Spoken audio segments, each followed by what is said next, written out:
മിൽമ തിരുവനന്തപുരം മേഖലാ യൂണിയൻ പിരിച്ചുവിട്ടതിനെ ചൊല്ലി രാഷ്ട്രീയ വിവാദം. ശബരിമലയിലേക്കുള്ള നെയ് വിതരണത്തിൽ ഉൾപ്പെടെ ലക്ഷക്കണക്കിന് രൂപയുടെ ക്രമക്കേട് കണ്ടെത്തിയതിനെ തുടർന്നാണ് യൂണിയൻ പിരിച്ചുവിട്ടത് എന്നാണ് സർക്കാർ നിലപാട്.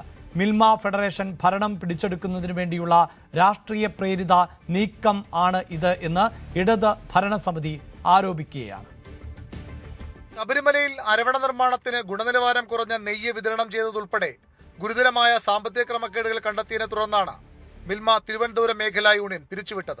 ക്ഷീരവികസന വകുപ്പ് ഡയറക്ടർ ശാലിനി ഗോപിനാഥിന്റെ അന്വേഷണ റിപ്പോർട്ടിന്റെ അടിസ്ഥാനത്തിലായിരുന്നു നടപടി. ഈ മാസം 25-ന് ഭരണസമിതി പിരിച്ചുവിട്ട് ഉത്തരവിറക്കി. യൂണിയനിൽ അഡ്മിനിസ്ട്രേറ്റർ ഭരണം ഏർപ്പെടുത്തുകയും ചെയ്തു. ശബരിമലയിലേക്കുള്ള ഗുണനിലവാരം കൂടിയ നെയ്യ് പാതി വഴിയിൽ മാറ്റി ഗുണനിലവാരം കുറഞ്ഞ നെയ്യ് ശബരിമലയിൽ എത്തിച്ചു. മാറ്റിയ നെയ്യ് വിപണിയിൽ വിറ്റ് കോടിക്കണക്കിന് രൂപയുടെ ലാഭമുണ്ടാക്കി എന്നിവയാണ് പ്രധാന ആരോപണങ്ങൾ.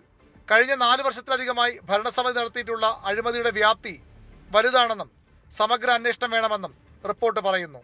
എന്നാൽ റിപ്പോർട്ടും പിരിച്ചുവിടലും പൂർണ്ണമായും രാഷ്ട്രീയ പ്രേരിതമെന്നാണ് പിരിച്ചുവിടപ്പെട്ട ബോർഡിന്റെ ആരോപണം. നമ്മൾക്ക് 7 ദിവസം മുമ്പ് നോട്ടീസ് തരികയും നോട്ടീസിനുള്ള വിശദീകരണം കൊടുക്കുകയും ചെയ്തതിന് ശേഷം തെറ്റ് കണ്ടെത്തുമ്പോഴാണ് പിരിച്ചുവിടൽ നടപടി നടത്തുന്നത്. സാധാരണമായി ഇതൊന്നും ഉണ്ടാകാത്ത സാഹചര്യത്തിൽ ഒരു നോട്ടീസ് പോലും കൈപ്പറ്റാതെ വരുമ്പോൾ ചെയർപേഴ്സന്റെ മുറി പൂട്ടിയിട്ട നിലയിൽ കണ്ടെത്തിയത് വളരെ അപലപനീയമാണ്. വളരെ സങ്കടം തോന്നിയ കാര്യമാണ്.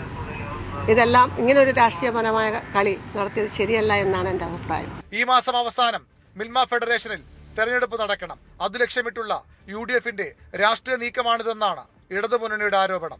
MD ആണ് ബോർഡിൽ ഈ വിഷയങ്ങൾ പ്രസന്റ് ചെയ്യേണ്ടത്.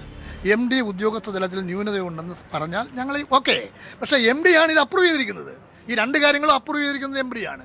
പിന്നെ MD പറയാണ് ഈ വാർത്തയുടെ അടിസ്ഥാനത്തിൽ നമുക്കൊരു കമ്മിറ്റി ഉണ്ടാകണം. ഞങ്ങൾ അപ്പോൾ തന്നെ കമ്മിറ്റി ഉണ്ടാക്കി അന്വേഷിച്ചുകൊണ്ടിരിക്കുന്നു. ക്രമക്കേട് നടന്നിട്ടുണ്ടെങ്കിൽ അതിന്റെ ഉത്തരവാദിത്വം ഉദ്യോഗസ്ഥർക്കാണെന്നും ഇടതു ഭരണസമിതി പറയുന്നു. പിരിച്ചുവിടലിനെതിരെ കോടതിയെ സമീപിക്കുന്നതോടെ ഫെഡറേഷൻ തെരഞ്ഞെടുപ്പും അനിശ്ചിതത്വത്തിലാകും.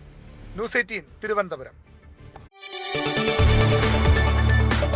കൂടുതൽ വാർത്തകൾക്ക് news 18 Keralam YouTube channel subscribe ചെയ്യുക.